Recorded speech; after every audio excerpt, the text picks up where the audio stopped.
ಸಮಯದಲ್ಲಿ ಎದ್ದು ಮೊರೆಯಿಟ್ಟೆನು. ನಿನ್ನ ವಾಕ್ಯವನ್ನು ನಿರೀಕ್ಷಿಸಿಕೊಂಡಿದ್ದೇನೆ.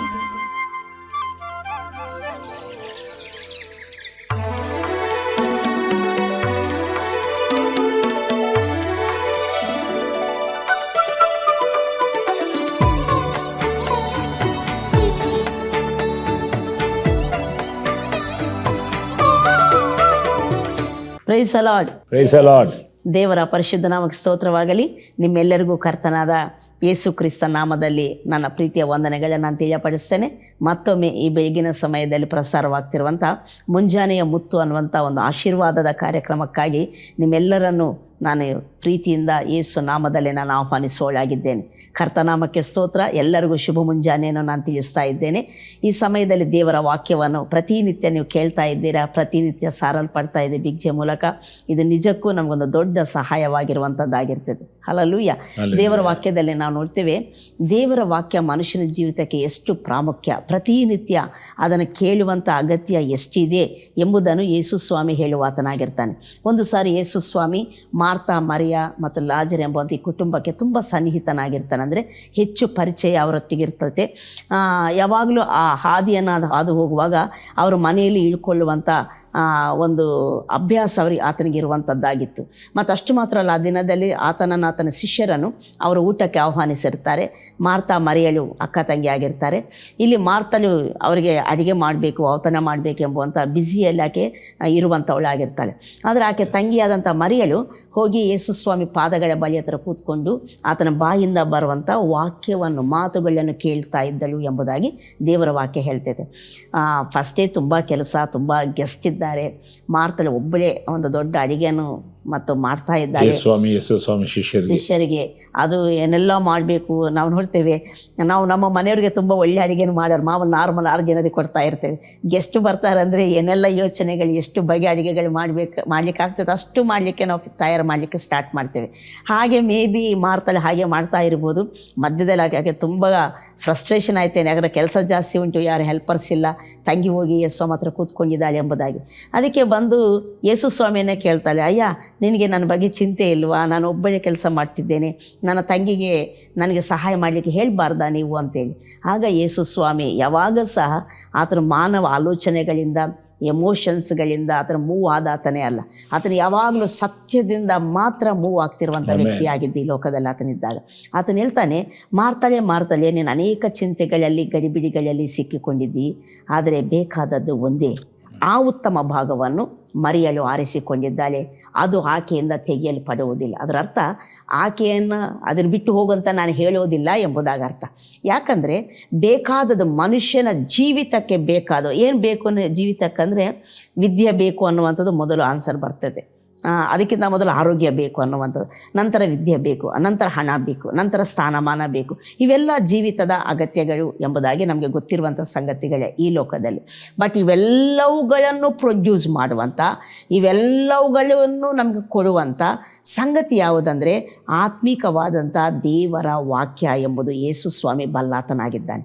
ಅದಕ್ಕೆ ಮನುಷ್ಯನಿಗೆ ಅಗತ್ಯವಾಗಿ ಬೇಕಾಗಿರುವಂಥದ್ದು ಒಂದೇ ಅಂತ ಆತ, ಒಂದೇ, ಈ ಒಂದಿದ್ರೆ ಸಾಕು ಎಲ್ಲವೂ, ಮತ್ತು ಈ ಒಂದು ಇರುವಂಥ ವ್ಯಕ್ತಿಗೆ ಎಲ್ಲವೂ ದೊರಕುವಂಥವಾಗಿರ್ತವೆ ಎಂಬುದಾಗಿ.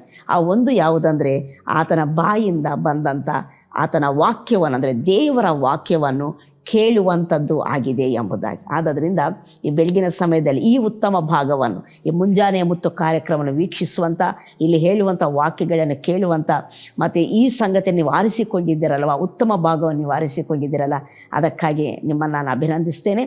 ಈಗ ದೇವರ ವಾಕ್ಯವನ್ನು ನಾವು ಕೇಳಲಿಕ್ಕೆ ಹೋಗೋಣ. ನಾವು ನೋಡ್ತೇವೆ ಈ ಬೆಳಗಿನ ಸಮಯದಲ್ಲಿ ನಿಮಗೆ ಹೇಳುವಂಥ ಒಂದು ಶುಭ ವಚನ ಏನಂದರೆ, ದೇವರ ವಾಕ್ಯ ಹೇಳ್ತೈತೆ, ನೀವು ಆಳುವವರು ಆಗಿರುತ್ತೀರಿ ಎಂಬುದಾಗಿ. ಆಳುವವರು ನೀವು ಆಗಿರುತ್ತೀರಿ ಎಂಬುದಾಗಿ. ದೇವರು ಮನುಷ್ಯನನ್ನು ಸೃಷ್ಟಿ ಮಾಡಿದಾಗ ಅವನನ್ನು ಎಲ್ಲದಕ್ಕೂ ಗುಲಾಮನನ್ನಾಗಿ, ಪೀಡಿಸಲ್ಪಡುವವನಾಗಿ, ಬಾಧಿಸಲ್ಪಡುವವನನ್ನಾಗಿ ಆತನು ಉಂಟು ಮಾಡಲಿಲ್ಲ. ದೇವರ ವಾಕ್ಯ ಸ್ಪಷ್ಟವಾಗಿ ಹೇಳ್ತೈತೆ. ಆದಿಕಾಂಡ 1:26 ದೇವರು ಮನುಷ್ಯನನ್ನು ತನ್ನ ಸ್ವರೂಪದಲ್ಲಿ ತನ್ನ ಹೋಲಿಕೆಗೆ ಸರಿಯಾಗಿ ಉಂಟು ಮಾಡಿದನು ಎಂಬುದಾಗಿ.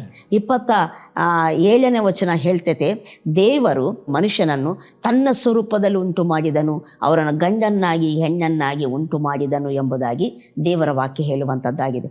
ಮನುಷ್ಯ ಉಂಟು ಮಾಡಲ್ಪಟ್ಟದ್ದೇ ದೈವ ಸ್ವರೂಪದಲ್ಲಿ. ಅಲ್ಲೂ ದೈವ ಸ್ವರೂಪ ಅಂದ ಕೂಡಲೇ ಮೇಲಿನ ರೂಪವನ್ನು ನಾವು ಕಂಪೇರ್ ಮಾಡಲಿಕ್ಕೆ, ನಾವು ನಮ್ಮಾಗೆ ದೇವರು ಇರ್ತಾನ ಅಥವಾ ದೇವರಾಗೆ ನಮ್ಮ ರೂಪ ಇದೆಯಾ, ಆದರೆ ದೇವರು ಪುರುಷನ, ದೇವರು ಸ್ತ್ರೀಯ, ಏನೆಲ್ಲ ಆಲೋಚನೆಗಳು ಬರುವಂಥವಾಗಿರ್ತವೆ. ಆದರೆ ದೇವರು ತನ್ನ ಸ್ವರೂಪದಲ್ಲಿ ಉಂಟು ಮಾಡಿದ್ದಾನೆ ಅಂತ ಹೇಳುವಂಥದ್ದಾದರೆ, ತನ್ನ ಹಾಗೆ ದೊರೆತನ ಮಾಡುವವರಾಗಿ, ಎಲ್ಲವನ್ನು ವಶ ಮಾಡಿಕೊಳ್ಳುವವರಾಗಿ ಮತ್ತು ಫಲಿಸುವವರನ್ನಾಗಿ ದೇವರು ನಮ್ಮನ್ನು ಉಂಟು ಮಾಡಿರುವಂಥ ಆತನು ಆಗಿದ್ದಾನೆ ಎಂಬುದಾಗಿ. ಈ ಬೆಳಗಿನ ಸಮಯದಲ್ಲಿ ನಾನು ನಿಮ್ಗೆ ಹೇಳುವಂಥದ್ದೇನು, ಮಾಮೂಲಾಗಿ ಎಂಥ ಆಲೋಚನೆಗಳಲ್ಲಿ ನಾವು ಇರ್ತೇವೆಂದರೆ, ಅಪ್ಪ ಅದು ಕಷ್ಟ ಉಂಟು, ಇದು ಕಷ್ಟ ಉಂಟು, ಇದು ಹಣ ಕಟ್ಟಬೇಕು, ಇದು ಫೀಸ್ ಕಟ್ಟಬೇಕು, ಆ ಬಿಲ್ ಕಟ್ಟಬೇಕು, ಈ ಬಿಲ್ ಕಟ್ಟಬೇಕು, ಸಾಲ ಉಂಟು, ಇವೆಲ್ಲ ಜಂಜಾಟಗಳು ನಮ್ಮನ್ನು ಆಳ್ವಿಕೆ ಮಾಡುವಂಥವಾಗಿರ್ತವೆ. ಬಟ್ ಆದರೆ ದೇವರ ವಾಕ್ಯ ಏನು ಹೇಳ್ತೈತೆ ಅಂದರೆ, ನೀನು ದೈವ ಸ್ವರೂಪದಲ್ಲಿ ಉಂಟು ಮಾಡಲ್ಪಟ್ಟಿದೆಯಾ, ನೀನು ಆಳ್ವಿಕೆಗಾಗಿ ಉಂಟು ಮಾಡಲ್ಪಟ್ಟಿದೆಯಾ, ದೊರೆತನ ಮಾಡುವುದಕ್ಕಾಗಿ ಉಂಟು ಮಾಡಲ್ಪಟ್ಟಿದೆಯಾ, ಯಾವುದು ನಿನ್ನನ್ನು ಆಳ್ವಿಕೆ ಮಾಡಲ್ಲ, ಎಲ್ಲವುಗಳನ್ನು ನೀನು ಆಳ್ವಿಕೆ ಮಾಡುವಂಥ ವ್ಯಕ್ತಿಯಾಗಿರ್ತೀಯಾ ಎಂಬುದಾಗಿ. ಪ್ರೈಸಲ ನಾವು ನೋಡ್ತೇವೆ, ದೇವರು ಮನುಷ್ಯನನ್ನು ತನ್ನ ಸ್ವರೂಪದಲ್ಲಿ ಉಂಟು ಮಾಡಿದ, ಆದರೆ ಪಾಪ ಮಾಡಿದಾಗ ಆ ಸ್ವಭಾವದಿಂದ ಆತನು ಏನು ಮಾಡ ದೂರ ಆಗಿ ಹೋದ. ಯಾವ ಸ್ವಭಾವ? ಆಳ್ವಿಕೆ ಮಾಡುವಂಥ ಸ್ವಭಾವ, ಎಲ್ಲವನ್ನು ವಶ ಮಾಡಿಕೊಳ್ಳುವಂಥ ಸ್ವಭಾವ, ಅಭಿವೃದ್ಧಿ ಹೊಂದುವಂಥ ಸ್ವಭಾವ, ಫಲಿಸುವಂಥ ಸ್ವಭಾವ ದೇವರು ಮನುಷ್ಯನಿಗೆ ಕೊಟ್ಟಿದೆ, ಯಾಕಂದರೆ ಅದು ದೈವ ಸ್ವಭಾವ. ಬಟ್ ಆದರೆ ಅದರಿಂದ ಬಿದ್ದು ಹೋದ, ಆ ಸ್ವಭಾವನ ಆತನ ಕಳ್ಕೊಂಡಂಥ ವ್ಯಕ್ತಿಯಾದ, ಯಾಕಂದರೆ ಪಾಪ ಮಾಡಿರೋದರಿಂದ. ಆದರೆ ಶುಭವಾರ್ತೆ ಏನಂದರೆ, ಈಗ ಆ ಮನುಷ್ಯನನ್ನು ತಿರುಗಿ ತನ್ನ ಸ್ವಭಾವಕ್ಕೆ ಸೇರಿಸುವುದಕ್ಕೆ, ತನ್ನ ಸ್ವರೂಪದಲ್ಲಿ ತಿರುಗಿ ಆತನನ್ನು ರೆಸ್ಟೋರ್ ಮಾಡುವುದಕ್ಕಾಗಿ ದೇವರೇ ಮನುಷ್ಯನಾಗಿ ಲೋಕಕ್ಕೆ ಬಂದಿರುವ ಆತನಾಗಿದ್ದಾನೆ. ಆತನೇ ನಮ್ಮ ಕರ್ತನಾದ ಯೇಸು ಕ್ರಿಸ್ತನೆಂಬುದಾಗಿ ಸತ್ಯವೇದ ಹೇಳುವಂಥದ್ದಾಗಿದೆ. ಆತನು ಬಂದು ನಮ್ಮ ಪಾಪಗಳನ್ನು, ನಮ್ಮ ಶಾಪಗಳನ್ನು, ರೋಗಗಳನ್ನು, ನಮ್ಮ ಎಲ್ಲ ವಿಧೇಯತೆಯನ್ನು ತನ್ನ ಮೇಲೆ ಹೊತ್ತುಕೊಂಡು ನಮಗೋಸ್ಕರ ಆತನ ರಕ್ತ ಸುರಿಸಿ ಪ್ರಾಣ ಕೊಟ್ಟು ಮೃತ್ಯುಂಜಯನಾಗಿ 3ನೇ ದಿವಸ ಎದ್ದು ಬರುವುದರಿಂದ ಆತನಲ್ಲಿ ಯಾರಾದರೆ ನಂಬಿಕೆ ಇಡ್ತಾರೋ ಅವರನ್ನು ತಿರುಗಿ ದೈವ ಸ್ವರೂಪಕ್ಕೆ, ದೈವ ಸ್ವಭಾವಕ್ಕೆ ಸೇರಿಸಿರುವಂಥ ಆತನಾಗಿದ್ದಾರೆ. ತಿರುಗಿ ರೆಸ್ಟೋರ್ ಮಾಡಲ್ಪಟ್ಟವರಾಗಿದ್ದೇವೆ. ದೇವರ ವಾಕ್ಯ ಹೇಳ್ತೈತೆ, ಹೆಚ್ಚು ಕಡಿಮೆ ಏನೂ ಇಲ್ಲ, ಎಲ್ಲರೂ ಪಾಪ ಮಾಡಿ ದೇವರು ಅನುಗ್ರಹಿಸುವ ಮಹಿಮೆಯನ್ನು ಹೊಂದದೇ ಹೋಗಿದ್ದು, ದೇವರನ್ನು ಮಹಿಮೆ ಕೊಟ್ಟಿದ್ದ ಅದನ್ನು ಕಳ್ಕೊಂಡಿದ್ದಾರೆ ಎಂಬುದಾಗಿ, ಅದರಿಂದ ಬಿದ್ದು ಹೋಗಿದ್ದಾರೆ ಎಂಬುದಾಗಿ. ತಿರುಗಿ ಆ ಮಹಿಮೆಗೆ, ಯೇಸುವಿನಲ್ಲಿ ನಂಬಿಕಿಟ್ಟಂಥ ವ್ಯಕ್ತಿಯನ್ನು ದೇವರ ಕಳ್ಕೊಂಡಂಥ ಮಹಿಮೆಗೆ ಸೇರಿಸಿರುವಂಥ ಆತನಾಗಿದೆ. ಆ ಮಹಿಮೆ ಯಾವುದಂದರೆ, ಫಲಿಸುವಂಥ ಮಹಿಮೆ, ಅಭಿವೃದ್ಧಿ ಹೊಂದುವಂಥ ಮಹಿಮೆ, ಹಬ್ಬಿಕೊಳ್ಳುವಂಥ ಮಹಿಮೆ, ವಶ ಮಾಡಿಕೊಳ್ಳುವಂಥ ಮಹಿಮೆ, ಎಲ್ಲವನ್ನು ಆಳ್ವಿಕೆ ಮಾಡುವಂಥ ಮಹಿಮೆ. ಪ್ರೈಸಲ, ಎಲ್ಲವನ್ನು ಆಳ್ವಿಕೆ ಮಾಡುವಂಥ ಮಹಿಮೆ ಇದು ತಿರುಗಿ ದೇವರು ಕ್ರಿಸ್ತನಲ್ಲಿ ನಮಗೆ ಕೊಟ್ಟಿರುವಂಥ ಆತನಾಗಿದ್ದಾನೆ. ಅದಕ್ಕೆ ದೇವರ ವಾಕ್ಯ ಹೇಳ್ತೈತೆ, ನೀವು ದೊರೆತನ ಮಾಡುವುದು, ಆಳ್ವಿಕೆ ಮಾಡುವುದು ಮತ್ತು ನಿಶ್ಚಯ ಎಂಬುದಾಗಿ ಸತ್ಯವೇದ ಹೇಳ್ತಾರೆ. ಆ ಮಾತನ್ನು ಒಂದು ಸಾರಿ ನಾವು ಓದಿಕೊಳ್ಳೋಣ. ರೋಮಾಪುರದವರಿಗೆ ಬರೆದಂಥ ಪತ್ರಿಕೆ 5ನೇ ಅಧ್ಯಾಯ 17ನೇ ವಚನ. ಒಬ್ಬನು ಮಾಡಿದ ಅಪರಾಧದಿಂದ ಮರಣವು ಉಂಟಾಗಿ ಆ ಒಬ್ಬನ ದೆಸೆಯಿಂದಲೇ ಆಳುವುದಾದರೆ, ದೇವರು ಧಾರಾಳವಾಗಿ ಅನುಗ್ರಹಿಸುವ ಕೃಪಾದಾನವನ್ನು, ನೀತಿ ಎಂಬ ವರವನ್ನು ಹೊಂದಿದವನು ಯೇಸು ಕ್ರಿಸ್ತನೆಂಬ ಈ ಒಬ್ಬ ಪುರುಷನ ಮೂಲಕ ಜೀವಭರಿತರಾಗಿ ಆಳುವುದು ಮತ್ತು ನಿಶ್ಚಯವಲ್ಲವೇ. ನೋಡಿ, ಪಾಪ ಅವನನ್ನು ಗುಲಾಮನನ್ನಾಗಿ ಮಾಡಿತು, ಎಲ್ಲದಕ್ಕೂ ಭಯಪಡುವವನನ್ನಾಗಿ ಮಾಡಿತು, ಎಲ್ಲದಕ್ಕೂ ಅಧೀನವಾಗುವವನನ್ನು ಗುಲಾಮನನ್ನಾಗಿ ಮಾಡಿರುವಂಥದ್ದಾಗಿದೆ. ಅದಕ್ಕೆ ದೇವರ ವಾಕ್ಯ ಹೇಳ್ತೈತೆ, ಒಬ್ಬನು ಮಾಡಿದ ಅಪರಾಧದಿಂದ ಮರಣವು ಉಂಟಾಗಿ ಆ ಒಬ್ಬನ ದೆಸೆಯಿಂದಲೇ ಆಳುವುದಾದರೆ, ಪಾಪದಲ್ಲಿ ಮನುಷ್ಯನಿದ್ದಾಗ, ಪಾಪ ಮಾಡಿದಾಗ ಮರಣವು ಅವನನ್ನು ಆಳ್ವಿಕೆ ಮಾಡಿತು. ಯಾವುದು ಆಳ್ವಿಕೆ ಮಾಡಿತು? ಮರಣವಂತ ಹೇಳಿದ ಕೂಡ ಒಂದು ದಿನ ಈ ಲೋಕಯಾತ್ರೆ ಬಿಟ್ಟು ನಮ್ಮ ದೇಹ ಉಸಿರು ನಿಂತು ಹೋಗುವಂಥದ್ದು ಮಾತ್ರವಲ್ಲ, ಭಯ ಆಳ್ವಿಕೆ ಮಾಡೋದೇ ಮರಣ ಆಳ್ವಿಕೆ ಮಾಡೋದು. ಚಿಂತೆ ನಮ್ಮನ್ನು ಆಳ್ವಿಕೆ, ಚಿಂತೆ ಮಾಡದೇ ಇರೋದು ಹೇಗೆ ಅಂತ ಹೇಳ್ತೇವಲ್ಲ, ಅದರ ಅರ್ಥ ಚಿಂತೆಗೆ ವಶವಾಗಿದ್ದೇವೆ. ಚಿಂತೆ ನಮ್ಮನ್ನು ಆಳ್ವಿಕೆ ಮಾಡ್ತಾ ಉಂಟು. ಭಯ ಪಡೋದೇ ಇರೋದೇ, ನನಗೆ ಭಯ ಆಗ್ತೈತೆ, ನನಗೆ ಭಯ ಪಡದೇ ಇರ್ಲಿಕ್ಕೆ ಆಗಲ್ಲ ಅಂತ ಹೇಳ್ತೇವೆ, ಅದರ ಅರ್ಥ ಭಯ ಆಳ್ವಿಕೆ ಮಾಡ್ತಾ ಇದೆ. ಪ್ರೈಸ್ ಅಲ್ಲ. ಎಲ್ಲ ಭಯಗಳು, ಚಿಂತೆ, ಕುಗ್ಗುವಿಕೆ, ಇಂಥ ಒಂದು ಪೀಡೆ ಮನುಷ್ಯನನ್ನು ಆಳ್ವಿಕೆ ಮಾಡುವಂಥದ್ದನ್ನು ಸತ್ಯವೇದ ಹೇಳ್ತೈತೆ. ಒಬ್ಬನು ಮಾಡಿದ ಅಪರಾಧದಿಂದ ಎಲ್ಲರೂ ಅಪರಾಧಿಗಳಾದರು, ಎಲ್ಲರೂ ಅಪರಾಧಿಗಳಾಗಿರುವುದರಿಂದ ಎಲ್ಲರನ್ನೂ ಮರಣವು ಆಳ್ವಿಕೆ ಮಾಡುತ್ತಾ ಬಂತು ಎಂಬುದಾಗಿ.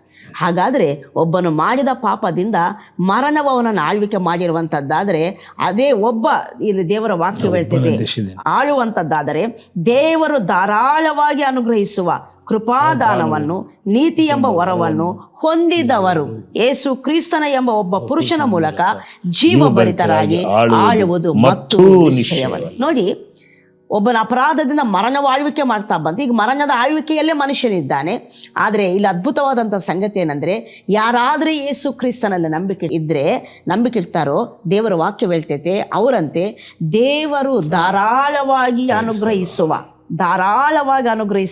ಕೃಪಾದಾನವನ್ನು, ನೀತಿ ಎಂಬ ವರವನ್ನು ಹೊಂದಿದವರೆಂಬುದಾಗಿ. ಯಾಕೆ ನೀವು ಆಳ್ವಿಕೆ ಮಾಡ್ತೀರಿ ಅಂತ ನಾನು ಪ್ರಾರಂಭದಲ್ಲಿ ಹೇಳಿದಂದರೆ, ನೀವು ಯೇಸು ಸ್ವಾಮಿಯಲ್ಲಿ ನಂಬಿಕಿಟ್ಟವರು ನೀವಾಗಿದ್ದರೆ ದೇವರಂತೆ ಲ್ಯಾವಿಶ್ ಆಗಿ ಅನುಗ್ರಹಿಸಿದ್ದಾನಂತೆ ಕೃಪೆಯನ್ನು ನಮಗೆ ಲ್ಯಾವಿಶ್ ಆಗಿ, ಧಾರಾಳವಾಗಿ, ಅಪಾರವಾಗಿ ದೇವರು ನಮ್ಗೆ ಕೃಪೆಯನ್ನು ಅನುಗ್ರಹಿಸಿದ್ದಾನೆ.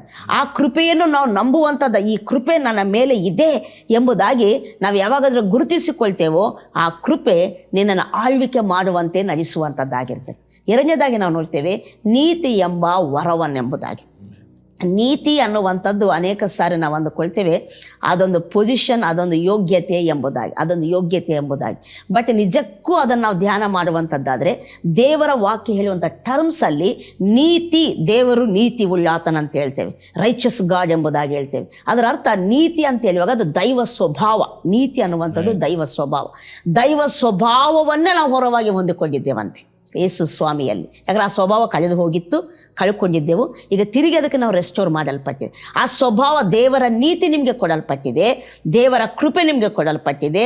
ಆದ್ದರಿಂದ ನೀವು ದೇವರ ಜೀವ ಭರಿತರಾಗಂದರೆ ದೇವರ ಜೀವವುಳ್ಳವರಾಗಿ ನೀವು ಆಳ್ವಿಕೆ ಮಾಡ್ತೀರಿ ಎಂಬುದಾಗಿ. ಅದಕ್ಕೆ ನಿನ್ನನ್ನು ಯಾವುದು ಸೋಲಿಸುವುದಿಲ್ಲ, ಯಾವುದು ಬಾಧಿಸುವುದಿಲ್ಲ, ಯಾವ ಕೇಡು ನಿಮಗೆ ಸಂಭವಿಸುವುದಿಲ್ಲ, ಯಾರು ನಿನ್ನ ಎದುರಲ್ಲಿ ನಿಲ್ಲುವುದಿಲ್ಲ, ನಿನಗೆ ವಿರುದ್ಧವಾಗಿ ಕಲ್ಪಿಸುವ ಯಾವ ಆಯುಧವು ಜಯಿಸುವುದಿಲ್ಲ.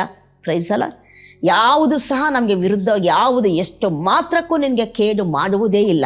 ಯಾಕಂದರೆ ನೀನು ದೇವರ ಕೃಪೆಯನ್ನು ಹೊಂದಿರುವ ವ್ಯಕ್ತಿ, ದೇವರ ನೀತಿಯನ್ನು ಹೊಂದಿರುವ ವ್ಯಕ್ತಿ, ದೇವರ ಜೀವವನ್ನು ಹೊಂದಿರುವ ವ್ಯಕ್ತಿ.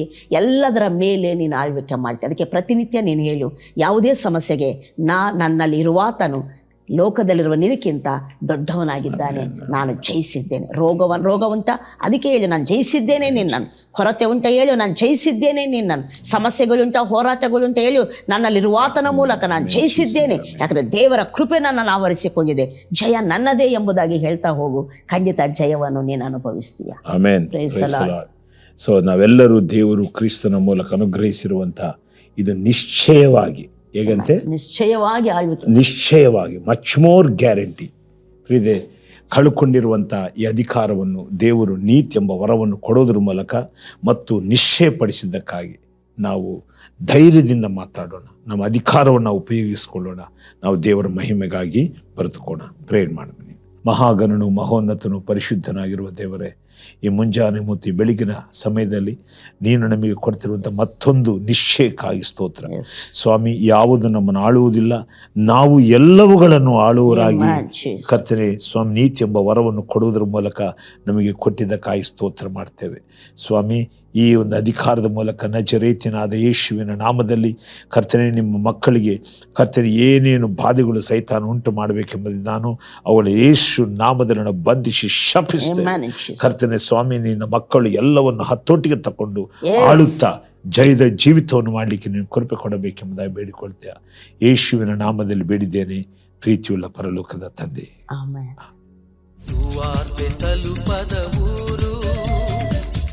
ಇರಲೇಬಾರದು ಸಭೆಯೂ ಇಲ್ಲದ ಗ್ರಾಮ ಇರಬಾರದೆಲ್ಲಿಯೂ, ವಾರ್ತೆ ತಲುಪದ ಊರು ಇರಲೇಬಾರದು ಸಭೆಯೂ ಇಲ್ಲದ ಗ್ರಾಮ ಇರಬಾರದೆಲ್ಲಿಯೂ.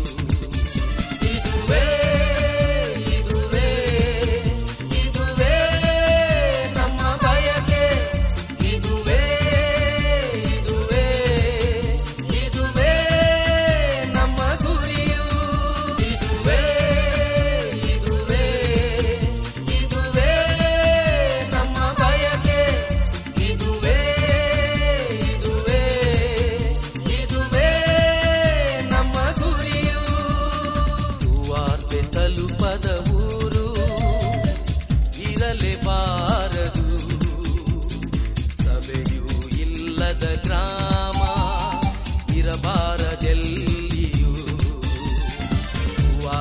ತಲುಪದ